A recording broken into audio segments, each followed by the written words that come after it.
ഒരു പ്രശ്നത്തിന്റെ പേരും പറഞ്ഞ് നീ എത്ര നാളിങ്ങനെ വെള്ളമടിച്ചു നടക്കും? കുറച്ചു കാലം മുമ്പ് വരെ ഞങ്ങൾ ഇങ്ങനെയൊന്നും ആയിരുന്നില്ല. എനിക്ക് 2 അനിയന്മാരുണ്ടായിരുന്നു. ഞാൻ അവർക്ക് വേണ്ടിയിട്ട് പ്രത്യേകിച്ചൊന്നും ചെയ്തു കൊടുത്തിട്ടൊന്നും ഉണ്ടായിരുന്നില്ല. പക്ഷെ അന്ന് ഞാൻ ചെയ്ത ഒരു ചെറിയ തെറ്റ് എൻ്റെ ലൈഫ് തന്നെ മാറ്റി. കുഞ്ഞിച്ചിരിച്ചേലേഴും പുലരി പോലെ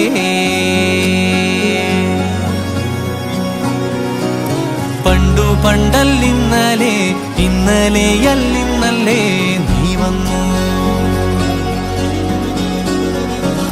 കൊക്കിരിക്കും കാലി തൻ കൊമ്പിലേറിക്കാലം പോയി നീ വന്നു. ഒരു തുരുത്തിൻ തണുവടു എന്തോന്നാ കാണിച്ചേ? സൈക്കിൾ കൂട്ടിച്ചിരുന്ന പൈസയിലോ അത് തന്നെയാണ് കൊടുക്കുന്നായിരുന്നു. പോലെ പണ്ടു പണ്ടല്ലിന്ന്